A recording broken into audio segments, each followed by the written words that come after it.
कि हमारे शरीर में मसल्स और फैट के संतुलन का क्या महत्व है और कौन कौन से पोषक तत्व हमें इस संतुलन को बनाए रखने में मदद कर सकते हैं।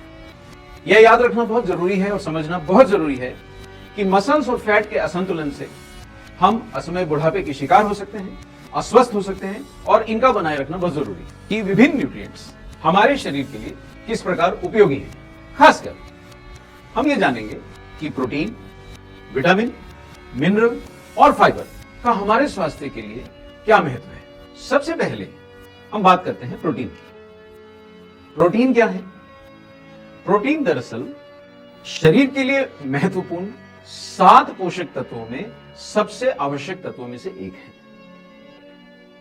प्रोटीन वास्तविकता में हमारे शरीर के बिल्डिंग ब्लॉक्स हैं। मांसपेशियों यानी मसल्स, शरीर के विभिन्न द्रव्यों जैसे कि रक्त, हार्मोन्स इत्यादि, विभिन्न कोशिकाओं जैसे कि त्वचा की कोशिकाएं, बालों की कोशिकाएं, इन सब की संरचना का प्रोटीन एक महत्वपूर्ण हिस्सा है। उम्र के अनुरूप युवा रहने और स्वस्थ बने रहने के लिए प्रोटीन बहुत महत्वपूर्ण पोषक तत्व है। शरीर के विकास, रखरखाव, सुरक्षा और यही नहीं, प्रत्येक अंग के उचित रूप से संचालन के लिए भी प्रोटीन एक बहुत महत्वपूर्ण भूमिका निभाते हैं। अगर हमारे शरीर में प्रोटीन की कमी है तो मसल्स की क्षति के कारण कमजोरी, थकान और आलस महसूस होगा।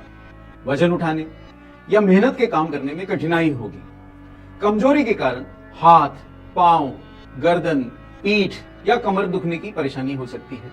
घर के छोटे मोटे काम करने में कमजोरी महसूस होना, जोड़ों का दुखना, बेजान त्वचा व बालों का झड़ना, ये सब भी तो प्रोटीन की कमी के ही लक्षण हैं।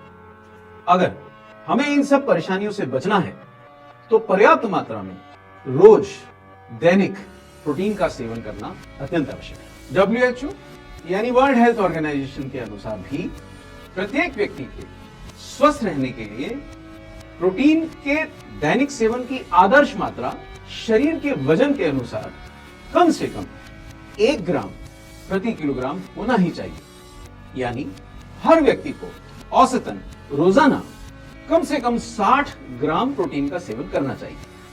यह तो हम सीख ही चुके हैं कि मसल्स और फैट का संतुलन बनाए रखने के लिए प्रोटीन का रोजाना पर्याप्त मात्रा में सेवन अत्यंत आवश्यक है।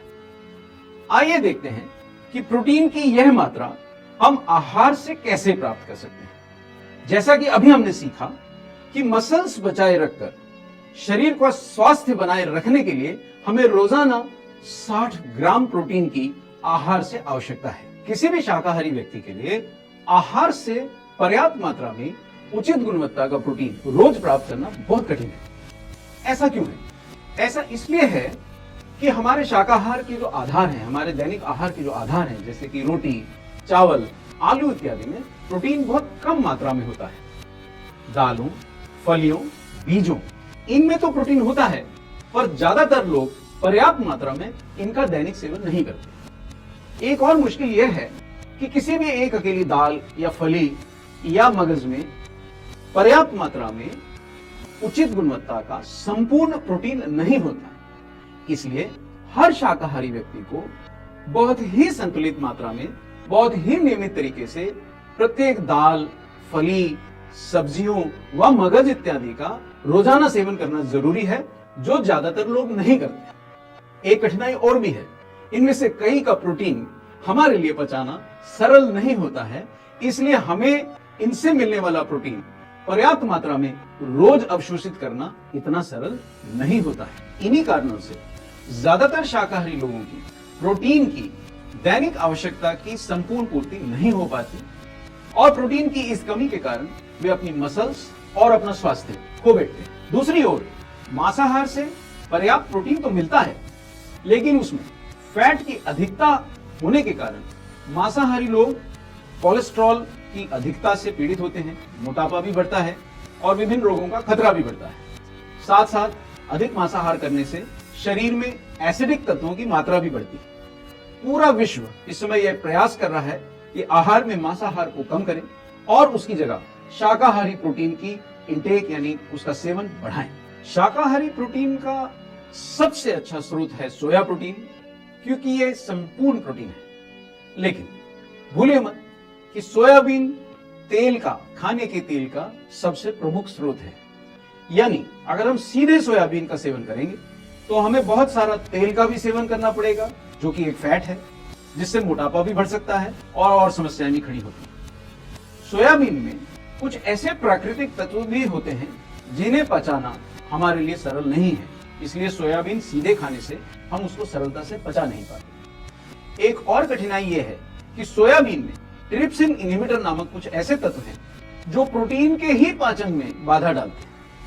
इसलिए यह बिल्कुल साफ है कि सोयाबीन से पर्याप्त मात्रा में उचित गुणवत्ता का प्रोटीन प्राप्त करने के लिए हमें सोयाबीन से इन सब तत्वों को, इन सब बाधा पहुंचाने वाले तत्वों को हटाकर उससे शुद्ध सोया प्रोटीन आइसोलेट प्राप्त करना पड़ेगा। लेकिन याद दिला दूं कि यह एक बहुत जटिल वैज्ञानिक प्रक्रिया है, इसीलिए भारत में शुद्ध उच्च गुणवत्ता का आइसोलेटेड सोया प्रोटीन सुगमता से उपलब्ध नहीं है और इसे विदेशों से ही मंगवाना पड़ता है।